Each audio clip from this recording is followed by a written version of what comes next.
So in Bernice Pauahi Bishop's will, she used the word preference, right? Yeah. Which legally is not restrictive, right? It's like these just take preference over this ethnic group or blood, right? What percentage of non-Hawaiians are currently enrolled in Kamehameha schools? And what is their scholastic experience like? Yeah. So at the school level, administration included, the percentages are not shared.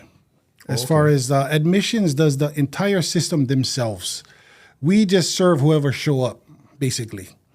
But under the years that I've served on Maui and on Oahu at Kapālama, I haven't heard of any non-Hawaiians that I served. Not that I would go and ask anyway. You know what I mean? The kids find out though, huh? Yeah, but you would hear from the kids is what I'm saying. Oh, okay. So I haven't heard nothing. And if they did, it was, didn't come across my desk or anything like that. So I wouldn't know that data. I do know that they have served non-Hawaiians in the past. You know, I know faculty and staff back in the inception of it had kids that attended. Yeah.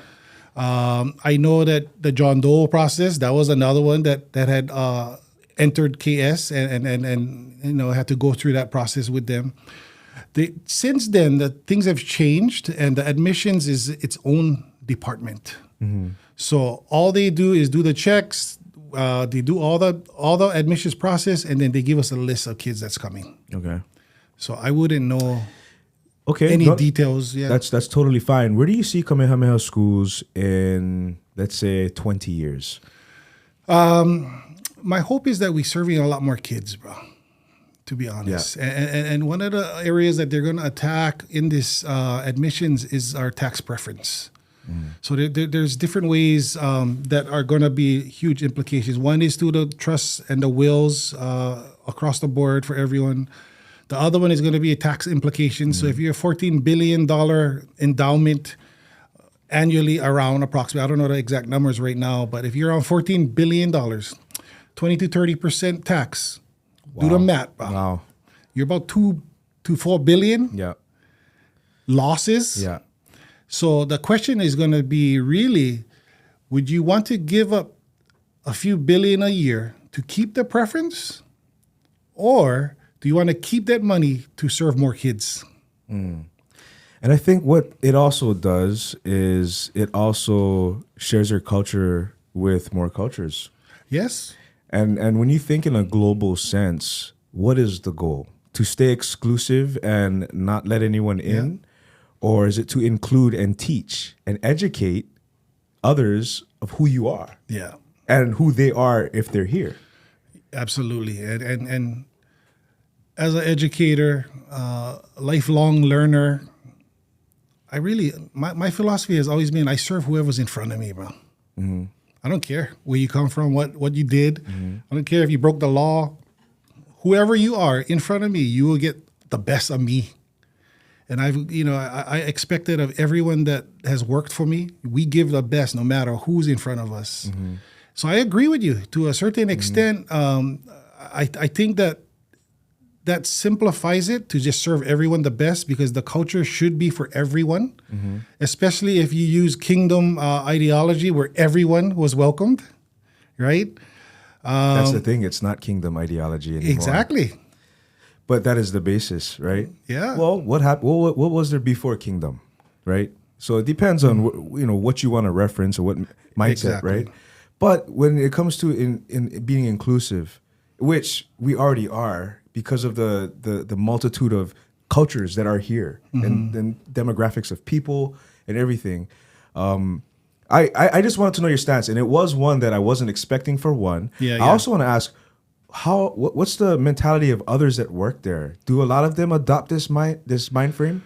I wouldn't want to speak for everyone, but I know that there's varying perspectives on everything. What you see here in front of you is my perspective, and I'll go to the extent where I think some inclusion is not okay. I've been asked to have cat litters, because they believe they're cats on campus. I'm not going to include that, my man. You see what I mean? I get my line. Yeah. You know what I mean? There's lines to be drawn. But some of the inclusion stuff is, to me, it doesn't fit into my value system. You see what I mean? And for me, like I said, and I always expect when I'm there, everyone under me, we serve people in front of us and we give them 100, bro. Yeah. Yeah. And what the next person does, how the evolution goes with whatever we change into, I would hope that they start to embrace serving more kids one way or another, because I think that we could. Even though we're the largest private donor to the public school system, I think we can do a lot more. You know, that was something else I was going to ask you. I got these two more questions. I'm going to give the mic to Kenji because he has a couple for you as well. But so Kamehameha Schools, they will typically select the elite kids or the highest testing kids in each district. How are they cultivating Hawaiians or the children that aren't considered elite in terms of classroom testing? Kind of related to what you just said about how they're the largest donor of public schools. Yeah. And you know, being not a high tester, not a Kamehameha student. Me too, bro. You know what I mean? I think that what you referenced, you know, in a few questions earlier, you know, there's some trauma to not getting into Kamehameha schools that go with it as well. We can hit that after, but for this part of it, I think there's a different perspective than the reality. Kamehameha Schools is not looking for the most highest scoring kids. Okay. So that's misinformation on my side. Okay. So that's not true. It's more we're looking for the total package with the kid. And you look at the whole child, you look at test scores, you look at abilities, how they contribute to the classroom environment, all these different factors. They have a rubric that they look at in order to select the right kids and fit, right?